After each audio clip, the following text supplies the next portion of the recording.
Hello there, welcome to the Saroy channel, wherever you are in the world, and I'm delighted you've joined me this evening. I do hope you're doing remarkably well, and I hope you're ready to listen to a lovely story.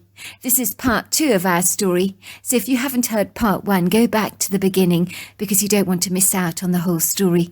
So before we continue, don't forget to subscribe to the channel, click the notification bell, and the thumbs up. And let's continue with part 2 of our story. Morgan sends Emma a text. Meet me tomorrow evening at my grandmother's house. We need to talk. It's very important. His cell phone lights up almost at once, so Morgan reads the text. Are you kidding? What the hell are you doing at your grandmother's house? You know I can't stand the woman. I hope she's not poisoning your mind against me. I wouldn't put it past her. I thought you were supposed to be in a conference. What are you doing back in Washington State a day early? And why the hell are you in Wenatchee? By the way, thanks a bunch for choosing your grandmother over me. How's that supposed to make me feel? In case you've forgotten, I'm your fiancé. So glad you've got your priorities right. Got back earlier than I expected. It's not personal, Morgan responds. I decided to visit my grandmother. Haven't seen her in an age. I'm staying here for a few days. I need a break. And I love the countryside here besides. We need to talk. That's why I want you to come here. What the hell do we need to talk about? That sounds ominous. I hope it's nothing bad. All right, I'll be there tomorrow evening, and this better be good. It's freezing weather. The roads are treacherous out there, so I can't be long. Hopefully you'll come back with me to our apartment. It's lonely without you here. I've missed you, but I'm still miffed that you chose to visit your grandmother over coming home to me. She puts a sad mojo at the end of her sentence. The following morning, Morgan climbs out of his bed with a spirited enthusiasm, feeling in surprisingly good form for someone whose current life is in a precariously gloomy state, easily resembling a demolition site, a tumble of broken bricks and white dust scattered everywhere in a heaped jumble of emotional chaos, along with a plethora of shattered dreams and plans that have gone awry, like the torn pieces of a newspaper that have been blown away by a feisty wind and have drowned in the water of a nearby stream, so that all those dates, times and venues carry no weight of credibility, for they will never, ever be fulfilled. The moment his head had hit the pillow that evening, he'd fallen asleep like a baby. When he awoke up on this chilly winter's morning, with the nippy air biting his skin, it had made him feel strangely alive, invigorated, rather energized. Indeed, it was almost impossible to bask in a lugubrious melancholia when he was in the warm, loving arms and tender, dewy-eyed embrace of his grandmother's house, where he'd played so happily as a young boy with his brother. Morgan reluctantly pulls back the curtains from the bedroom window, glancing out wistfully at the winter wonderland stretched out magnanimously before him, like the dreamy cover of a Swiss box of chocolates. The sprawling meadow is swathed in a glistening carpet of white snow, while the tall, leggy log-pole pines are clustered together like old friends against the undulating hilly outcrops, like imposing Christmas trees that celebrate their majesty with branches gracefully bedecked with the ornamental embellishments of opaque glass crystals and beautifying white tinsel. Morgan knew coming here had been the best decision he could possibly have made. His grandmother's soothing, wise words had offered him solace and relief. He knew deep down in his gut that his grandmother was absolutely right, that none of this was his fault. Emma was the one with the issues, and it was better to find all the wobbles and instabilities in the relationship now than marry the woman only to discover them later. The mess was a blessing in disguise, as unpleasant as it may seem. Besides, it was never too late to start again, with a brand new, fresh slate, rather like an artist beginning to paint a masterpiece on a crisp white canvas. He hoped the next time he met someone that the artwork would convey a more enduring picture of his life, with someone he could actually trust. That in itself would be a positive start. The trouble was it was very difficult to stop loving someone that had so easily stolen his heart. But Morgan knew from his grandfather's death, of which his loss had been all-consuming, that time can be a masterful great healer. Yes, he decided, drawing in a deep breath, I'm over Emma already. Not that he rarely believed it, of course. His thoughts were then interrupted by the delicious aroma of bacon and eggs wafting in the air. Morgan remembered he hadn't eaten. His stomach rumbled with hunger, so he hurriedly trotted down the stairs to join his grandmother for breakfast. It was later on that crisp, fresh afternoon that Emma arrived at the farmhouse. It was already getting significantly darker. She climbed out of her truck, wearing a red beanie over her shoulder-length brown hair, a red scarf around her neck, along with a well-fitting burgundy bubble jacket that showed off her slender figure, and a sensible pair of walking shoes. Morgan watched Emma climbing out of her Peugeot, slamming the door loudly behind her. She pugnaciously marches to the front door, swinging her arms backwards and forwards furiously. Morgan opens the front door to greet her. "Hello, Emma," he says, giving her a watery smile. Emma scowls, eyeing Morgan through her unblinking brown eyes, with a less than agreeable look. "Do you realise what a hell of a time I had finding this place?" she says, scowling. "It's in the middle of nowhere. It was like looking for a needle in a haystack, let me tell you. My GPS was giving me the runaround. They say modern technology won't let you down. Are you kidding me? They lie through their teeth. What absolute bull!" Morgan was heartily relieved that she was in a capricious mood. It would make ending things with her so much easier.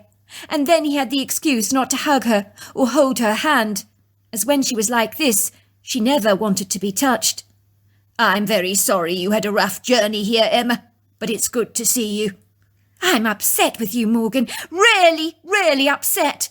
What on earth did you mean by not returning home from the airport, sauntering off to your grandmother's house like that?" "What about me? I mean, who is more important, your fiancé or your grandmother? It's a bloody cheek, that's what it is. And then you expect me to travel all the way here just to talk. What's so important that you can't tell me about it on our cell phones?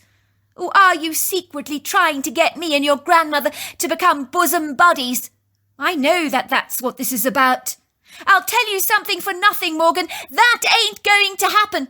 I can't stand your grandmother, and I'm never, ever going to change my mind about that." "I tell you what, let's go for a walk," says Morgan. "What? In this weather? Are you kidding? It's dark. There's snow everywhere. I'm freezing, and you want to go for a walk?" "You know what you're like when you're moody, Emma. A walk in the fresh air will be fun, will do you the world of good. You're warmly dressed, you're wearing appropriate shoes. It'll be fun. Go on. I'll get us both head torches, and then we can walk through the woods over there. In no time at all we'll warm up, I can promise you of that." "Do what you want," says Emma. "You always do anyway, Morgan, so why change the habits of an entire lifetime?" she says sarcastically. "Well, my grandmother's back in the house. I'm sure you will prefer some privacy away from her." "Fine then, let's do it. I'll wait for you here. I'm not going into that house if your grandmother's around." Before long, Emma is reluctantly trudging beside Morgan through the snow. They'd been walking for a while when she suddenly pipes, "So did you miss me then?" Her voice suddenly softens as the icy wind punnels against her cheeks. It was dark in the snow, but the walk was strangely invigorating. "Of course I missed you. So much so that I actually returned from New York a day early, if you must know." "Oh, really? And then you go and visit your grandmother? Lovely. How's that supposed to make me feel?" Morgan is distracted and does not hear Emma's words. "Look at this," he says, shining the extra torch he's carrying in his hands onto a long line of footprints that they find in the snow, leading directly into the woods. The footprints are enormous, so much so that Morgan does a double take. "Look at these. No one can have feet this large. This must be 22 inches long. And whoever these feet belong to, they have toes. Look at the large toe. It's very big." Emma looks at the footprints incredulously. "You don't suppose they belong to a Bigfoot, do you?" This time it was Morgan's turn to laugh. "Are you kidding me? There's no way that a Bigfoot is real.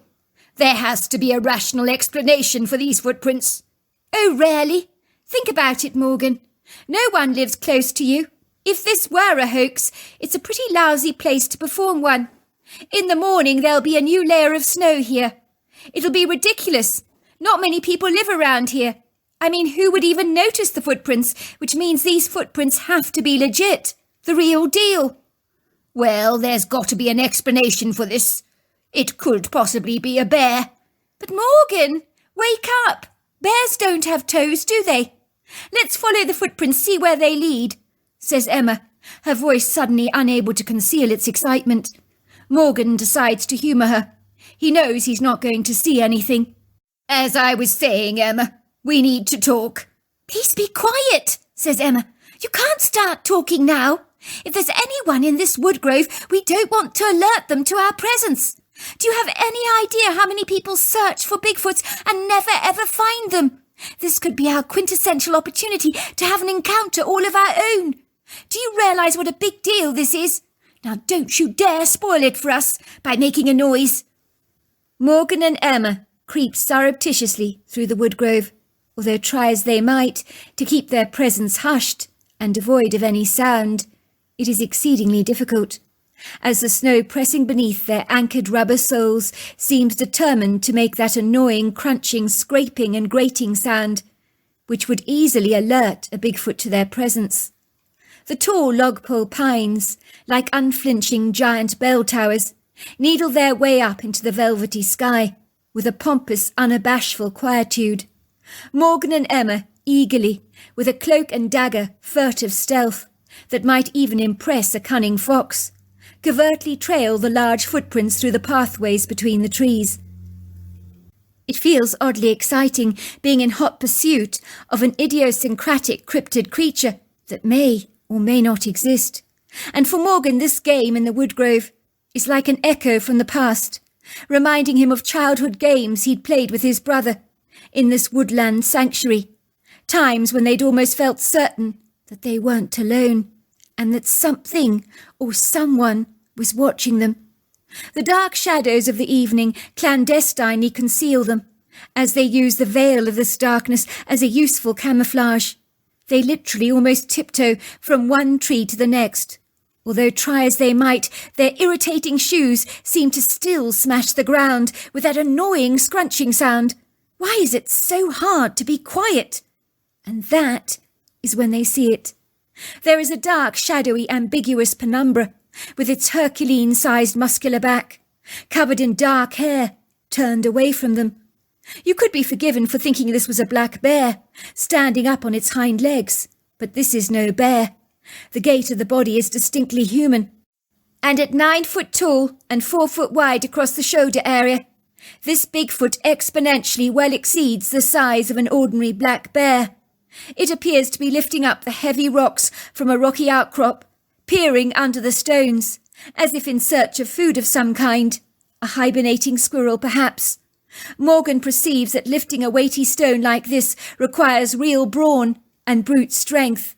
They have both wisely switched off their torches, but the light of the moon casts its opalescent pearly shadow through the canopy, beseeching the landscape to become almost silvery. In truth, the evening almost looks mystical. "Turn around, please turn around," says Emma under her breath. "Why won't the creature turn around? Turn around!" Emma loses her patience, rudely interrupting the Bigfoot. She throws some stones she finds poking out of the snow, hurling them towards the bewildered creature, who turns around, looking startled. There is no doubt that this is a Bigfoot, but he's been caught off guard. One thing is tangibly clear, is he's far from amused to have been disturbed so rudely, and he didn't appreciate Emma hurling those stones at him. Morgan and Emma stare at the creature, unable to believe what they are discerning. The Bigfoot has a face so human, it almost defies belief. The creature now runs towards Emma, letting out a loud, belligerent yell that is so ear-piercing it makes Morgan's ears ring.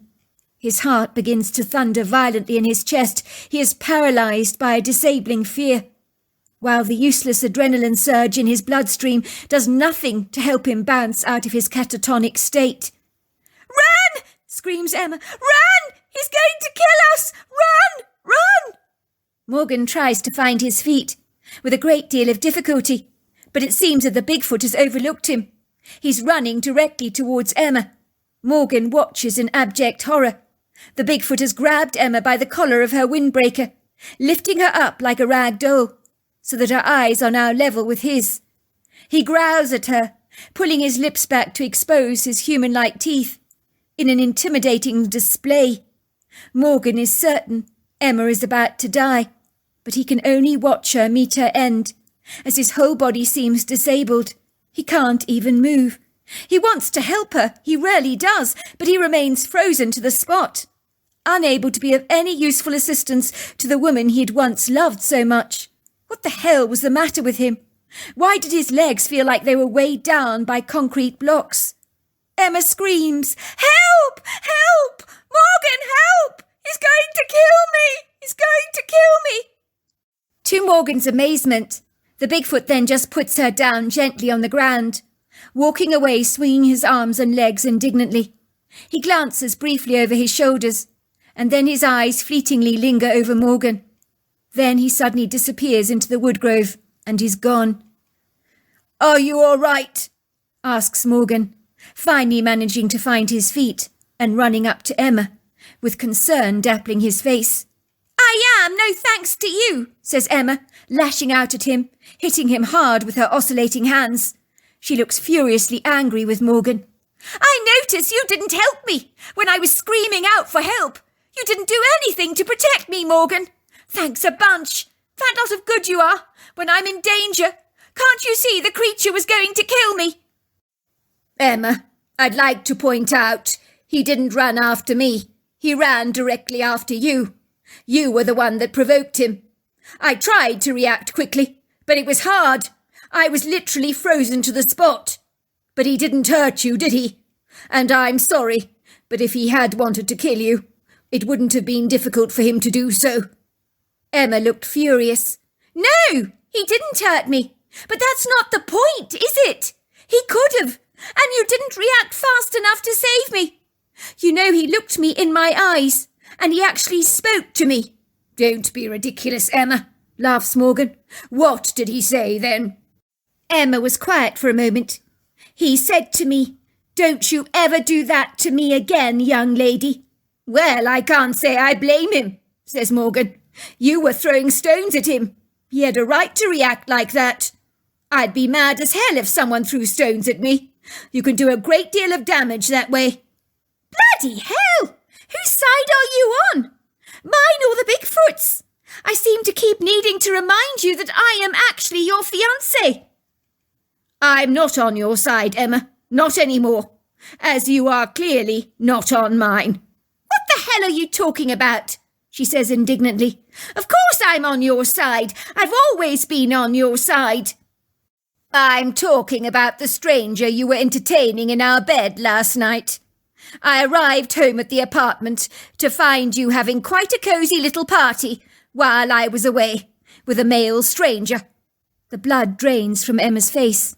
Her skin grows whiter than snow. Her mouth drops open. "I'm sorry, Morgan. It actually meant nothing. I promise you it meant nothing. It really meant nothing." "You think entertaining another man in our bed, when we're engaged to be married, means nothing? It means a great deal to me, Emma, I'm afraid." "I'm sorry, Morgan. I felt lonely. You weren't there." "Oh, so every time you feel lonely or bored, when my back is turned, you're going to be entertaining men in our bed? No, thank you very much. I don't want this from a wife of mine. I expect loyalty. I don't think that is too much to ask." "Please, Morgan, don't be like that. It's you I love. It was just a mistake. It won't ever happen again. I promise you of that." "You're right about that, Emma. It won't ever happen again. Not under my watch, because it's over between us. The wedding's off. Our relationship is off." "But you can't do this. I bought my wedding dress. We booked the venue. We've sent out invitations. And besides, I love you," she says as an afterthought, as if her love for him was the least of their concerns. Morgan scoffs. "You love me, do you? Give me a break, Emma, will you?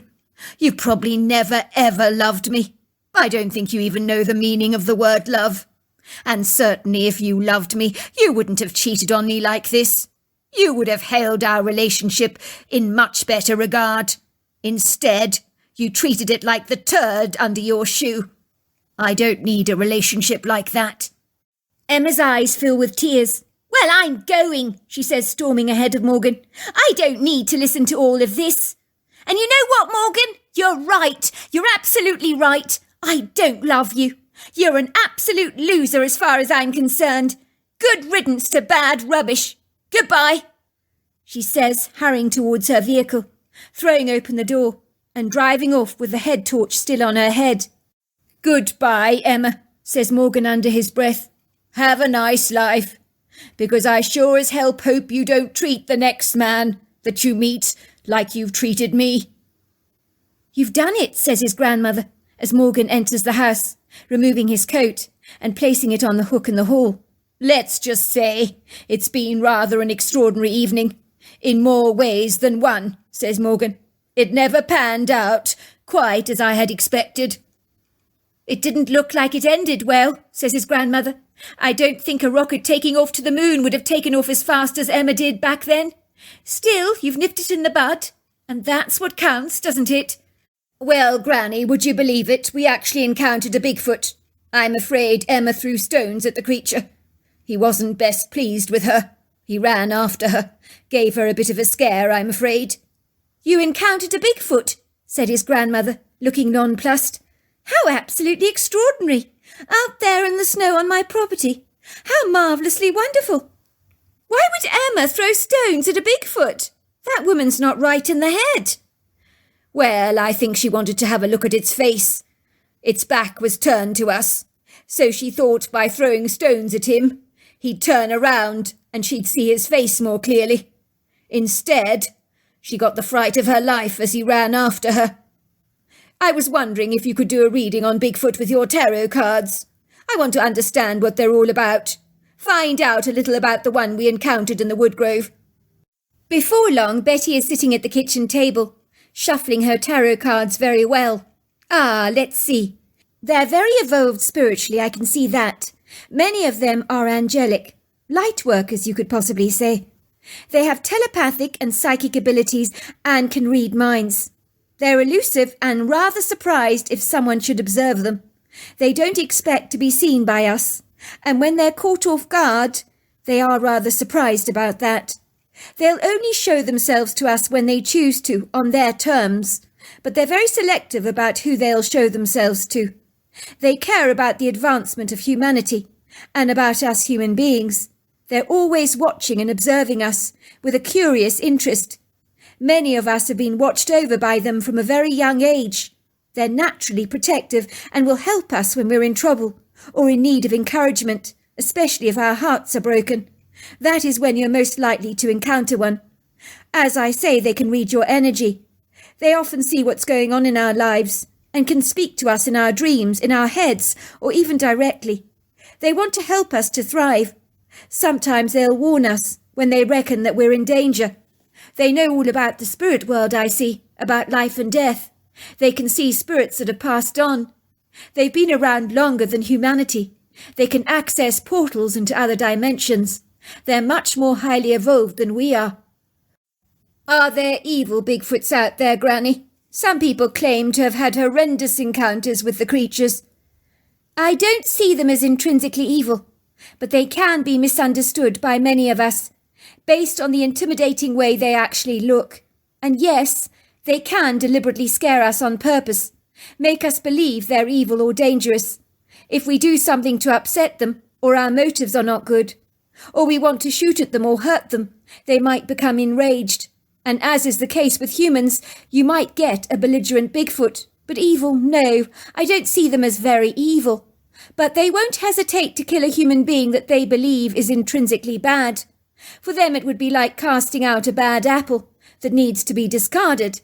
In that regard, they believe killing is cleansing, as it's for the greater good of humanity. They consider themselves the gatekeepers of the forest, watching over the trees, the indigenous landscape and wildlife. I think there are a few Bigfoots that don't like humans at all, as they've been harmed or hurt by us, and that can make them become aggressive and lash out at us. But like humans, you have good and bad Bigfoots, but then again, That stands to reason, does it not? And what about the Bigfoot I encountered tonight? Well, that Bigfoot has been around these parts all our lives. Fancy that, she says, looking up at Morgan excitedly. I think he's been watching over us all our lives. He knew your grandfather, he knew me, and he knows you. Indeed, he feels an attachment towards us all, even though we haven't ever seen him. This evening he was caught off guard. He didn't know you were watching him. I think Emma surprising him like that infuriated him, especially when she threw stones at him.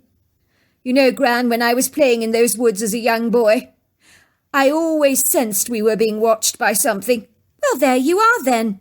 I guess he was watching over you. 1 year later, Morgan didn't know how long it had been since he and Emma had ended their relationship. He had not seen her since they'd broken up, as he'd picked up all his stuff from their apartment when she was out. It was better that way. He had decided she could keep all the stuff they bought together. He didn't want any of it, reminding him of better times when he thought he was in love.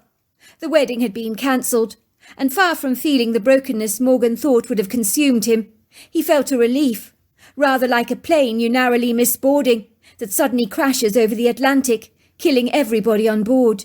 You think to yourself, thank God I wasn't on that plane. Morgan knew if he'd married Emma that the wedding was a plane smash waiting to happen.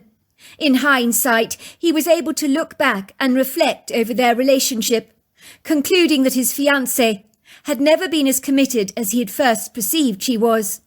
It would seem his grandmother was absolutely right, and he'd learnt a lot from this experience. He was a better man as a result. He knew in the future he'd be much more savvy and discerning in relationships that he embarked upon. Of course, he was still hurt about what had transpired. He hated the memories of that inauspicious night, when he was to discover Emma's treachery. It had come back into his mind right now, this morning. So he rose up from his bed somewhat peeved that his mind had been tormented by that memory of Emma Radcliffe. Why the hell had she come into his mind this morning? It was early March. Morgan had been living in his grandmother's house for the past year, working from home and occasionally commuting into Seattle. He found that living out here in the countryside had brought about the healing he needed. On this chilly morning he braced himself with a cold shower. It was something he did every morning, having heard that a cold shower would boost his immunity, and for Morgan it had worked like a charm. He couldn't remember the last time he'd ever had a cold, and his grandmother in her advancing age followed the same stringent protocol and was still incredibly healthy and as sharp as a hawk. "Well, it looks like spring is on its way," said his grandmother cheerfully, handing him a plate of bacon and eggs to eat and a nice cup of tea. Morgan had never been a tea drinker, but since he'd moved in with his grandmother, he'd grown rather fond of the warm beverage and could not remember the last time he'd actually drunk a cup of coffee. In Seattle, he'd lived on coffee to re-energize his flagging energy levels, but he found he didn't need it out here, as he always woke up in a congenial, upbeat mood, ready to face the day. "The weather looks amazing," said Morgan. "I think I'm going to take an ATV in the Woodgrove if you don't mind." "Be my guest," said his grandmother cheerfully. "Your grandfather loved riding that ATV in the Woodgrove. I'm going to get on with my patchwork quilt if you don't mind. You make sure you have fun out there, will you?" Morgan felt invigorated as he walked out of the farmhouse. He was wearing a puffer jacket, as the weather was still cold, but there was a tinkling of spring harnessing herself on the environment, whispering through the trees, reminding anyone who would listen she was on her way, and was finally browbeating winter into submission. The telltale signs of green could be seen creeping through the bronzed earth, where the occasional deciduous tree appeared to be sprouting verdant shoots, while the lodgepole pines with a haughty pride were showing off their abundant needled foliage that was viridescent in its resplendence, and early daffodils were cheekily springing through the ground, showing off their bright yellow petals. Morgan rode his ATV aggressively through the woodgrove, his shoulders hungrily grabbing any sign of sunlight that he could snatch. It felt so good to feel a pleasant warmth nudging his cheeks. He rode down open paths between the trees, noticing the birdsong was very beautiful this morning. The air so crisp and fresh, the scent of baking cookies from the lodgepole pines and moss filled the woodgrove with a fragrant bouquet. He pressed down the accelerator, whizzing through the woodland trail, sweeping over the undulating terrain. Going at this increased speed was an absolute buzz. It was exhilarating, addictive. Suffice to say, his grandfather had always warned him against speeding on an ATV, especially given his lack of experience. But Morgan felt jubilant this morning, and his unbridled inhibitions had been flung to the wayside, like an old winter coat you wilfully abandon at the change of the season. Yes, he knew it. It was naughty going at this speed. But so what? It was fun. He could almost see his grandfather waving a stern warning finger at him, saying to him, "Be careful." But Morgan had been careful all his life. He was tired of being careful. It was time to let his hair down, to fly like the birds of the air, or stampede the ground like a herd of bison thundering over the open American plains. He was going to have fun, and lots of it. He felt like a child again. It was a blast. He'd always wanted to own a dirt bike, but his grudging, reluctant parents had refused him such a wish. But riding the ATV, well, it was the next best thing, wasn't it? Morgan ramped up the speed, sailing through the woodgrove like a yacht navigating its course over a turbulent, tumultuous sea.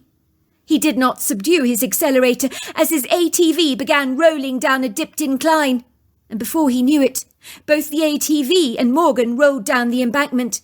He was lucky to have missed being flung against a tree. There were so many trees that could have obstructed his path and caused him serious damage.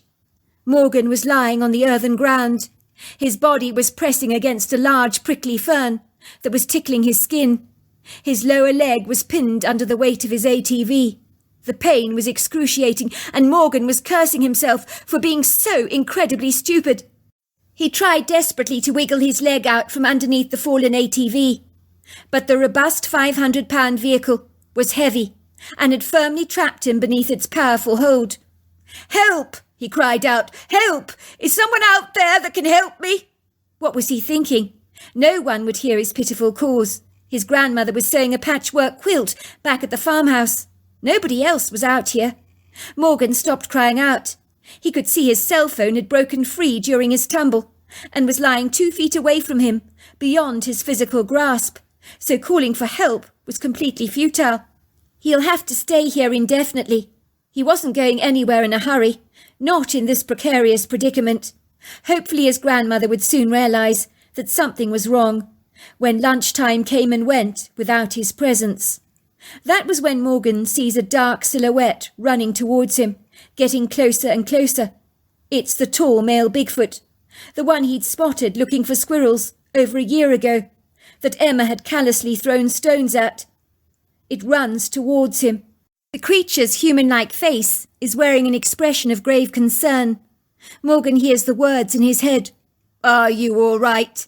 My leg," he says, pointing to the ATV. "My leg." The Bigfoot seems to understand him, immediately lifting the ATV off Morgan's leg, as if he's lifting up a toy car. He turns the vehicle upright. The relief Morgan feels is immense. The Bigfoot then leans over his leg, examining it, rubbing it with his hands to get the circulation going. Morgan notices that the Bigfoot's fingers are like sausages. The creature rubs him vigorously. The circulation is soon stimulated. "Thanks," says Morgan, hardly able to believe he's up this close and personal to a male Bigfoot that is so remarkably human. It really startles him. The creature's face reminds him of an Indian warrior. It's ruggedly handsome, with high cheekbones, a pronounced forehead that is heavily wrinkled. The nose is flat against the face. The jawline is very square. Definitely handsome, Morgan decides. The long flowing dark brown hair has a hint of auburn to it, but the creature does not smell offensive. On the contrary, he smells like the ponderosa pine trees, like cookies. The creature picks Morgan up in his arms and carries him up to the straighter path. He places Morgan on the ground, encouraging him to stand up on his own. "I'm not sure," says Morgan. My ankle, it's really hurting me. It's very sore." He raises himself off the ground reluctantly, attempting to walk. It is excruciating, but he realizes by the grace of God, he doesn't appear to have broken anything. He's possibly just badly sprained his ankle. The Bigfoot runs down the dipped incline, returning swiftly with the ATV in his arms, replacing it back on the smooth path. Morgan is gobsmacked. "Oh, you're very, very strong. Thank you," he says to the Bigfoot. "Amino po savannah. Glad I could help," the Bigfoot says in his language, which is translated in his head. "I'm very sorry," says Morgan, "about that lady who threw stones at you that winter." "Mochanapi inisono po la nasina." "No, I'm sorry," says the Bigfoot. "She surprised me."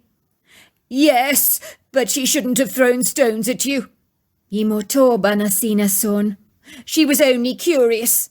"There's nothing wrong with being curious," says the Bigfoot. The Bigfoot runs with Morgan's ATV and then watches him from the tree line as Morgan finally reaches the farmhouse, parks the ATV and hobbles awkwardly to the door. He lifts up his hands to wave at the Bigfoot. It copies him, doing exactly the same, and then glides back into the trees, happy that Morgan is safe. "You're back early," said his grandmother, raising a brow. "What the hell is wrong with your ankle?" Morgan looks at his grandmother and smiles. "You wouldn't believe me if I told you." She raises a brow. "We'll see about that. I'll make some sweet tea. Will you be needing a dash of brandy in it?" "Not necessary, Granny," says Morgan, smiling. "I haven't had a bad shock. Not like that. A good one, actually. But the only casualty is my sprained ankle and my bruised ego. But the rest of me is intact." So there we are. That's my story. Wow, what an incredible story. Until next time, goodbye and good night.